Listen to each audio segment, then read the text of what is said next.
Welcome to the Ganesh stories. Video last ನೋಡಿ ಒಂದೊಂದು share subscribe ಮಾಡ್ಕೊಡಿ. ಇವತ್ತಿನ ರಿವ್ಯೂ ಮ್ಯಾಚ್ ಬಂದ್ಬಿಟ್ಟು ಇಂಡಿಯಾ ವರ್ಸಸ್ ನ್ಯೂಜಿಲೆಂಡು. ಮೇನ್ ಗುರು ಫೈನಲ್ ಅಂದಾಗಿಲ್ಲ, ಇಲ್ಲಿ ಇಂಟೆನ್ಷನ್ ಮ್ಯಾಚ್ ಹೌದು ಆಗಿತ್ತು. ಇಲ್ಲಿ ಇಂಡಿಯಾದವರು ಟಾಸ್ಕ್ ಇದ್ಬಿಟ್ಟು ಬ್ಯಾಟಿಂಗ್ ಆಯ್ಕೆ ಮಾಡಿಕೊಂಡ್ರು. ಒಟ್ಟಿನಲ್ಲಿ ಇಲ್ಲಿ ಸಂಜು ಸ್ಯಾಮ್ಸಂಗ್, ಅಭಿಷೇಕ್ ಶರ್ಮಾ ಒಂದೊಳ್ಳೆ ಆಟನ ಆಡಿದ್ರು.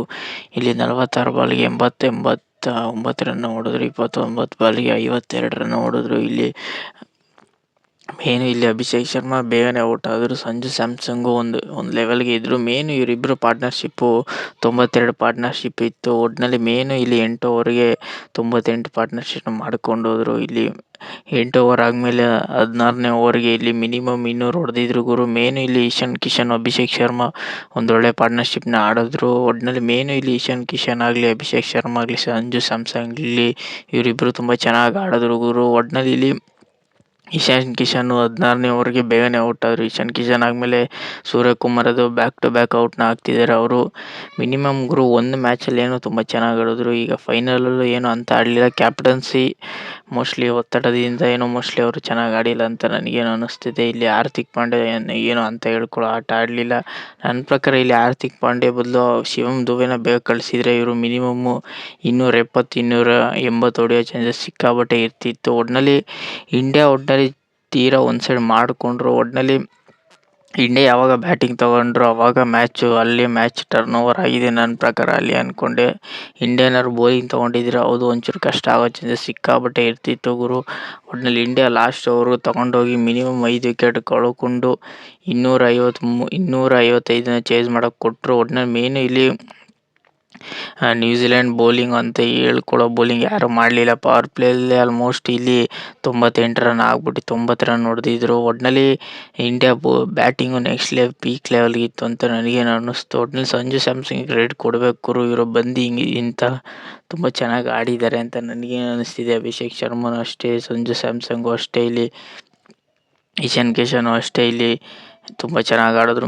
ಶುಭಮ್ ದುಬೆ ಆಲ್ರೌಂಡರ್ ಆಟನ ಆಡಿದ್ರು. ಒಟ್ಟಿನಲ್ಲಿ ನೆಕ್ಸ್ಟ್ ಲೆವೆಲ್ ಆಟ ಆಡಿದೆ ಇಲ್ಲಿ ಸಂಜು ಸ್ಯಾಮ್ಸಂಗ್ ಅನ್ಬೋದು. 40 ಬಾಲ್ಗೆ 89 ಹೊಡೆಯೋದಾಗಲಿ, ಒಟ್ಟಿನಲ್ಲಿ ಅದಂತೂ ಸಿಕ್ಕಾಪಟ್ಟೆ ಕಷ್ಟ ಅಂತ ನನಗೇನು ಅನ್ನಿಸ್ತು. ಒಟ್ಟಿನಲ್ಲಿ 255 ಚೇಸ್ ಮಾಡೋಕ್ಕೆ ಕೊಟ್ಟರು ನ್ಯೂಜಿಲೆಂಡ್ ಅವರಿಗೆ. ಒಟ್ಟಿನಲ್ಲಿ 5 ವಿಕೆಟ್ ಕಳ್ಕೊಂಡು ನಾನೇನು ಇವರಿಬ್ಬರೇ ಮ್ಯಾಚ್ ಮುಗಿಸ್ತಾರೆ ಅಂತ ಅಂದ್ಕೊಂಡಿದ್ದೆ. ಅಭಿಷೇಕ್ ಶರ್ಮಾ ಸಂಜು ಸ್ಯಾಮ್ಸಂಗ್ಗೆ ಔಟ್ ಆಗದೆ ಹೊಡಿತಾರೆ ಅಂತ ನಾನಂತೂ ಅಂದ್ಕೊಂಡಿದ್ದೆ. ಒಟ್ಟಿನಲ್ಲಿ ನೆಕ್ಸ್ಟ್ ಲೆವೆಲ್ ಆಟನ ಆಡಿದ್ರು ಗುರು. ಒಟ್ಟಿನಲ್ಲಿ ಇಂಡಿಯಾ 255 ಚೇಸ್ ಮಾಡೋಕ್ಕೆ ಕೊಟ್ಟರು ನ್ಯೂಜಿಲೆಂಡ್ ಅವ್ರಿಗೆ. ಇವರು 5 ವಿಕೆಟ್ ಕಳ್ಕೊಂಡ್ರು ಟಾರ್ಗೆಟ್ನ.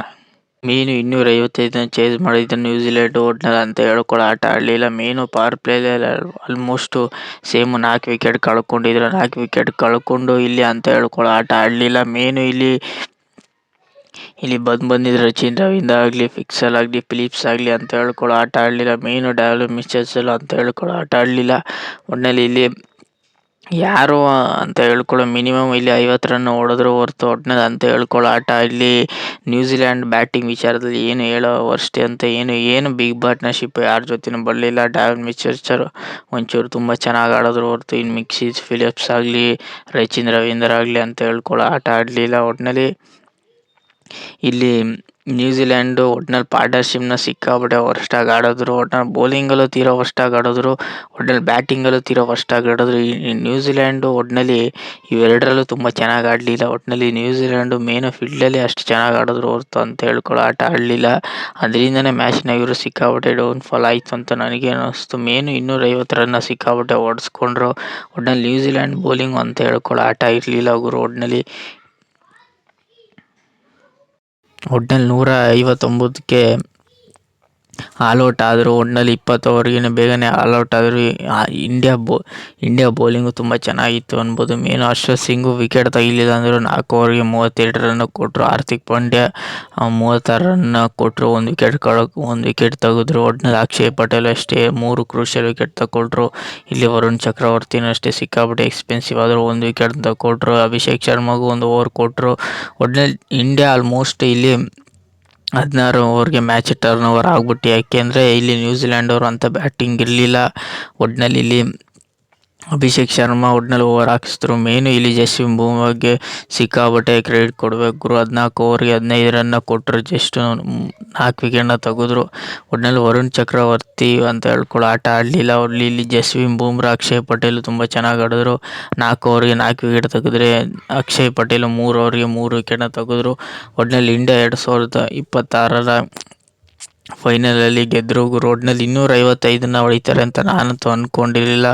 2026ರಲ್ಲಿ ಒಟ್ನಲ್ಲಿ ಇಂಡಿಯಾ ಎರಡನೇ ಸತಿ ಸತತವಾಗಿ ಗೆದ್ದರು. ಫಸ್ಟ್ ಟೈಮು 25ರಲ್ಲಿ ಗೆದ್ದಿದ್ರು ರೋಹಿತ್ ಶರ್ಮಾ ಕ್ಯಾಪ್ಟನ್ಸಿಲಿ, ಎರಡನೇ ಸತಿ ಇಲ್ಲಿ ಸೂರ್ಯಕುಮಾರ್ ಕ್ಯಾಪ್ಟನ್ಸಿಲಿ ಗೆದ್ದರು. ಒಟ್ನಲ್ಲಿ ಇಂಡಿಯಾ ಇಷ್ಟು ನೆಕ್ಸ್ಟ್ ಲೆವೆಲ್ ಆಟ ಆಡ್ತಾರೆ ಅಂತ ನಾನಂತೂ ಅಂದ್ಕೊಂಡಿರಲಿಲ್ಲ. ಒಟ್ನಲ್ಲಿ ಮೇನು ಜಸ್ಪ್ರೀತ್ ಬೂಮ್ರಾ ಆಗಲಿ, ಟೋಟಲ್ ಈ 2020 ವರ್ಲ್ಡ್ ಕಪ್ ಸೂರ್ಯಕುಮಾರ್ ಯಾದವ್ಗೆ ಬ್ಯಾಟಿಂಗ್ ಇದ್ರಲ್ಲಾಗಲಿ ಅಂದರೆ ಕ್ಯಾಪ್ಟನ್ಸಿಲಿ ತುಂಬ ಚೆನ್ನಾಗಿ ಆಡಿದ್ರು. ಒಟ್ಟಿನಲ್ಲಿ ಮೇನು ಸಂಜು ಸ್ಯಾಮ್ಸಂಗು ಈ ವರ್ಷ ಆಡ್ತಾರೆ ಅಂತ ಅಂದ್ಕೊಂಡಿರಲಿಲ್ಲ, ತುಂಬ ಚೆನ್ನಾಗಿ ಆಡಿದ್ರು. ಇಲ್ಲಿ ಜಸ್ಪ್ರೀತ್ ಬೂಮ್ರಾನು ಅಷ್ಟೇ, ಹಾರ್ದಿಕ್ ಪಾಂಡ್ಯ ಆಗಲಿ, ಅಭಿಷೇಕ್ ಶರ್ಮಾ ಮಿನಿಮಮ್ ಒಂದು 4 ಇನ್ನಿಂಗ್ಸಲ್ಲಿ ಆಡಲಿಲ್ಲ ಹೊರತು ಮಿಕ್ಕಿದ ಇನ್ನಿಂಗ್ಸಲ್ಲೆಲ್ಲ ಆಡಿದ್ರು. ಮೇನ್ ಲಾಸ್ಟಲ್ಲಿ ಯಾರು ತುಂಬ ಚೆನ್ನಾಗಿ ಆಡಿದ್ರೆ ಅಂದರೆ ಇಲ್ಲಿ ಅಭಿಷೇಕ್ ಶರ್ಮಾ, ಸಂಜು ಸ್ಯಾಮ್ಸನ್, ಇಶಾನ್ ಕಿಶನ್ ಆಲ್ಮೋಸ್ಟ್ ಎಲ್ಲ ಮ್ಯಾಚಲ್ಲೂ ತುಂಬ ಚೆನ್ನಾಗಿ ಆಡಿದ್ರು. ಶಿವಮ್ ದುಬೆನೂ ಅಷ್ಟೇ.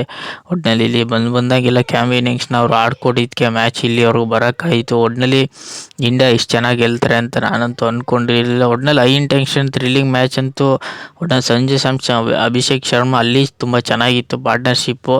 ಅಲ್ಲೇ ಒಂಚೂರು ಥ್ರಿಲ್ಲಿಂಗ್ ಆಗಿತ್ತು, ತೀರಾ ಒಂದು ಸೈಡ್ ಆಯಿತು ಮ್ಯಾಚು. ಒಟ್ಟಿನಲ್ಲಿ ಅಂತ ಹೇಳ್ಕೊಳ್ಳೋ ಮ್ಯಾಚು ಇಂಡಿಯಾ ಬ್ಯಾಟಿಂಗಲ್ಲಿ ಇರ್ತು ಹೊರತು ಒಟ್ಟಿನಲ್ಲಿ ಇಂಡಿಯಾ ಬೌಲಿಂಗ್ ಬಂದಾಗ ಅಂತ ಹೇಳ್ಕೊಳ್ಳೋ ಮ್ಯಾಚ್ ಇರಲಿಲ್ಲ. ಒಟ್ಟಿನಲ್ಲಿ ಇಂಥ ಬಿಗ್ ಚೇಸ್ ಮಾಡಬೇಕಂದ್ರೆ ನ್ಯೂಜಿಲ್ಯಾಂಡ್ ಅವರು ತುಂಬ ಚೆನ್ನಾಗಿ ಬ್ಯಾಟಿಂಗ್ನ ಆಡಬೇಕಿತ್ತು, ಅಂತ ಹೇಳ್ಕೊಳ್ಳೋ ಬ್ಯಾಟಿಂಗ್ ಆಡಲಿಲ್ಲ. ಒಟ್ಟಿನಲ್ಲಿ ಜಸ್ಪ್ರೀತ್ ಬೂಮ್ರಾ, ಹಾರ್ದಿಕ್ ಪಾಂಡ್ಯ ತುಂಬ ಚೆನ್ನಾಗಿ ಆಡಿದ್ರು ಗುರು. ಸತತವಾಗಿ 3 ಸತಿ T20 ವರ್ಲ್ಡ್ ಕಪ್ನ ಗೆದ್ದರು ಇಂಡಿಯಾದವರು. ಒಟ್ಟಿನಲ್ಲಿ ನ್ಯೂಜಿಲ್ಯಾಂಡ್ ವರ್ಸಸ್ ಇಂಡಿಯಾದಲ್ಲಿ ಒಟ್ಟಿನಲ್ಲಿ ಇಂಡಿಯಾದವರು ಗೆದ್ದರು. ಹೋಮ್ ಗ್ರೌಂಡಲ್ಲಿ ಅದು ಗೆದ್ದರು ಗುರು. ಒಟ್ಟಿನಲ್ಲಿ ಹೋಮ್ ಗ್ರೌಂಡ್ ಅಡ್ವಾಂಟೇಜ್ ಇತ್ತು. ಒಟ್ಟಿನಲ್ಲಿ ಇಂಡಿಯಾದವರು 2026ರ ಫೈನಲಲ್ಲಿ ಗೆದ್ದರು ಗುರು. ಒಟ್ಟಿನಲ್ಲಿ 98 ರನ್ಗಳ ಭರ್ಜರಿ ಜಯ ನ್ಯೂಜಿಲ್ಯಾಂಡ್ ವಿರುದ್ಧ ಗುರು. ಒಟ್ಟಿನಲ್ಲಿ ಈ ಇಂಡಿಯಾ ವರ್ಸಸ್ ನ್ಯೂಜಿಲ್ಯಾಂಡ್ ರಿವ್ಯೂ ಇಷ್ಟ ಆಗಿದ್ರೆ ಲೈಕ್, ಶೇರ್, ಸಬ್ಸ್ಕ್ರೈಬ್ ಮಾಡ್ಕೊಳ್ಳಿ. ಸುಮಾರು ಜನ ಸಬ್ಸ್ಕ್ರೈಬ್ ಮಾಡದೆ ನೋಡ್ತಿರೋ ಗುರು, ಬೇಗ ಸಬ್ಸ್ಕ್ರೈಬ್ ಮಾಡ್ಕೊಳ್ಳಿ. 1000 ಸಬ್ಸ್ಕ್ರೈಬ್ ಬೇಗ ಕಂಪ್ಲೀಟ್ ಮಾಡಿ ಗುರು ಅಷ್ಟೇ.